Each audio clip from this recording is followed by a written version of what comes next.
Capítulo 23. Seu link. Mais seu comentário. Mais sua inscrição.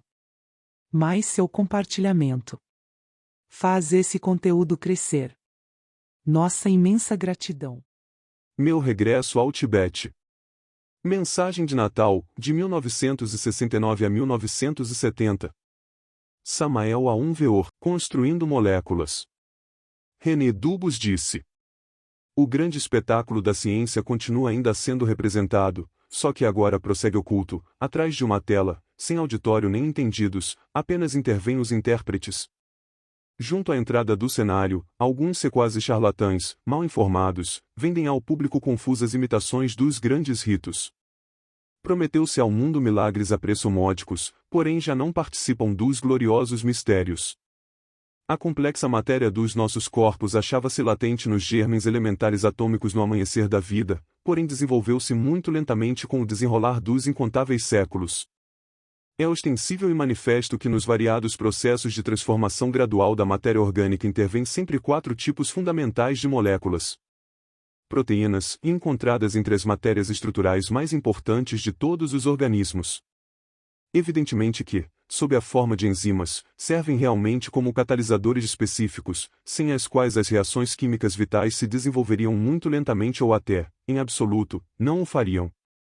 Uma molécula qualquer de proteína é composta na verdade, de centenas de aminoácidos entrelaçados inteligentemente numa cadeia maravilhosa que tende a formar uma espiral, com átomos de hidrogênio agindo como vínculos muito sábios para prender firmemente as espirais em seus lugares. Foi-nos dito que, ainda que se conheçam os 80 aminoácidos, somente 20 intervêm na elaboração das proteínas. De igual forma, como as 28 letras do alfabeto, um asterisco, podem dispor-se formando infinitas combinações que expressam claramente suas funções. Asterisco, o autor se refere ao alfabeto espanhol. Ácidos nucleicos são substâncias admiráveis das quais dependem a qualidade essencial da vida, a continuidade da existência. A forma conhecida por ADN, um ácido desoxirribonucleico, permanece no núcleo da célula como armazém ou depósito de diretrizes para o correto funcionamento da célula. É inquestionável que o seu famoso similar ARN, um ácido ribonucleico, é o transmissor das diretrizes que provém do ADN, para cujas partes da célula elabora proteínas. Os aminoácidos enlaçam-se ou concatenam-se muito sabiamente durante o processo para satisfazer as normas do ADN. As moléculas de ADN são espirais duplas, ordenadas magistralmente, de um modo muito parecido a uma longa escada em caracol. Os esplêndidos lados dessa formidável escada constam de unidades de açúcar e fosfato, enquanto os lances ou degraus são constituídos de purinas e pirimidinas emparelhadas. No ADN há somente 4 purinas e pirimidinas, adenina, citosina, guanina e timina que, de uma forma muito sutil, encarregam-se de transmitir as mensagens, como fazem os pontos e os traços do código Morse. As que se encontram no ARN são as mesmas, com uma única exceção, a timina é substituída pelo uracil. Lipídios são matérias graxas fundamentais que armazenam energia vital e formam parte da estrutura da célula. Suas moléculas constam de átomos de hidrogênio e de alguns de oxigênio, montados em uma armação concatenada de átomos de carbono. Polissacarídeos são cadeias de moléculas de açúcar que acumulam energia e que compõem as valiosas paredes celulares. Foi-nos dito que essas paredes celulares apresentam-se na forma de celulose e que cada molécula possui aproximadamente umas 2.000 unidades de glicose. Eminentes cientistas enfatizam a ideia de que os polissacarídeos formam parte da numerosa família dos carboidratos. Sem dúvida, os 4 elementos primários destas substâncias vitais, hidrogênio, carbono, nitrogênio e oxigênio, são precisamente os princípios químicos mais ativos do universo. É digno de menção o feito, por certo muito interessante, de que somente as proteínas e os ácidos nucleicos contêm hidrogênio. É notório que em muitas proteínas se encontra enxofre, sendo o fósforo um componente indispensável dos ácidos nucleicos. Por volta de 1930, descobriu-se que a atmosfera dos planetas Júpiter e Saturno era muito rica em metano e amoníaco. Posteriormente, pôde-se verificar que o metano era abundante em Urano e Netuno. Essas investigações contribuíram para reforçar a ideia de que a atmosfera primitiva do planeta Terra pertencia à variedade metano-amoníaco. Urey supôs equivocadamente que tanto a luz ultravioleta como as descargas elétricas teriam conseguido libertar moléculas em tal atmosfera, permitindo que se reagrupassem a fim de formar compostos orgânicos bem mais complexos. Investiga-se, busca-se a chave da síntese dos compostos orgânicos. Miller supõe que em uma atmosfera antiga, com a predominância de hidrogênio, está a origem da vida. Concordamos. É inquestionável que o hidrogênio em si mesmo é a primeira emanação da matéria primordial universal, Mula Prakriti. Porém, se queremos conhecer a origem da vida, devemos penetrar mais profundamente. A palavra matéria é muito discutível, porquanto encerra diversos conceitos. O dicionário a explica como assunto, ocasião, tema, causa, motivo, substância, natureza, etc., etc., etc. A matéria é, portanto, algo muito intelectual, abstrato, vago, indefinido. Inclui e contém virtualmente toda uma procissão de ideias. O termo procissão etimologicamente significa teoria, porém usado no estilo douto da antiga Grécia quer dizer teoria das Panateneias. A matéria em si mesma, como substância por si passa, transpõe, ultrapassa o estreito limite da geometria tridimensional de Euclides.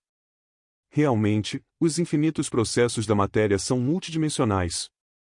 Olhando-se agora as coisas deste outro ângulo, torna-se evidente que a Terra com todos os seus variados fenômenos existiu antes na quarta dimensão. Continuando com o sistema indutivo, podemos e até devemos enfatizar a ideia de uma existência ainda mais antiga do nosso mundo nisso que se chama quarta dimensão. O Jivamukta, adepto ou Mahatma autêntico, com o olho aberto de Dagma, vai ainda muito mais longe e descobre rastros de nosso mundo nas dimensões sexta e sétima. Esse olho aberto é a visão puramente espiritual do adepto, entretanto devemos esclarecer que não se trata da clarividência e sim da faculdade da intuição espiritual, por cujo meio se pode obter o conhecimento direto e exato. O sistema dedutivo neoplatônico e oriental, oposto ao método indutivo aristotélico, permite que se compreenda a descida escalonada do nosso mundo, desde o desconhecido até o conhecido, passando gradativamente de uma dimensão para outra até se cristalizar em sua forma densa atual. Obviamente, todos os germes vitais durante a descida planetária se desenvolvem construindo moléculas. É inquestionável, efetivo e real que células, órgãos e organismos se desenvolvem em átomos e moléculas. Dentro de qualquer germen vivo, a energia cósmica opera de três modos: centrífugo, centrípeto e neutro. Se a primeira dessas três forças manifesta-se de forma extrovertida e básica para a ação, naturalmente a segunda resultará introvertida, organizando moléculas e atraindo átomos, enquanto a terceira serve de ponto de apoio. O planeta Terra, quando em sua gradual descida penetrou finalmente na região tridimensional, o fez trazendo um formidável carregamento de germens e organismos. Resulta evidente para qualquer Mahatma que o tesouro mais valioso que trouxe este grande barco chamado Terra foi a primeira raça humana, a qual viveu na calota polar norte. Inquestionavelmente, naquela época, os atuais polos norte e sul estavam na zona equatorial. É claro, positivo e autêntico que se excluímos a faculdade da intuição, o olho interno e espiritual do adepto, fracassamos lamentavelmente nesse tipo de investigação porque toda a história geológica referente aos primeiros 500 milhares de milhões de anos da Terra, nesta região tridimensional, parece estar sepultada ou perdida de forma definitiva, radical e absoluta. A tarefa de reconstruir o modo como deve ter emergido a vida e suas formas primitivas está dificultado pela falta total de informações sobre os fósseis daquela época. Excluindo alguns vestígios de algas, a data mais digna de confiança situa-se tão somente a 500 milhões de anos, portanto, de uma época muito posterior à era em que tiveram lugar os mais importantes episódios da evolução. Podemos afirmar, com certo grau de confiança científica, que a vida celular, como a conhecemos na superfície da Terra, existe em milhões de outros lugares do universo. Isso não nega a possibilidade de que existam outras formas de matéria, as quais poderiam ser chamadas de vivas e que, segundo o padrão que formamos sobre nosso solo, nos sejam estranhas. Agora traslademos a vida do limitado lugar que até bem pouco tempo ocupava como um acontecer especial e único para um estado de matéria amplamente difundido por todas as dimensões de todo o universo. 5 são os fatores básicos indispensáveis para a transformação de matéria em células vivas. A. Formação dos compostos orgânicos mais simples. B. Transformação desses compostos simples em outros compostos orgânicos mais complexos. C. Origem dos produtos químicos, chave da vida, tais como proteínas e ácidos nucleicos. D. Origem das estruturas e dos metabolismos, química energética. E. Evolução do metabolismo. Aplique-se esta fórmula de 5 pontos aos organismos em processo de cristalização e o problema da origem da vida fica resolvido. Esclareço. Estou utilizando o termo cristalização de forma conveniente para indicar a chegada e assinalar a entrada de qualquer organismo na região tridimensional. É óbvio que todos esses organismos em vias de cristalização foram submetidos a incessantes evoluções anteriores ocorridas nas dimensões superiores da natureza. Seria um despropósito, um absurdo, procurar a origem da vida exclusivamente na região tridimensional.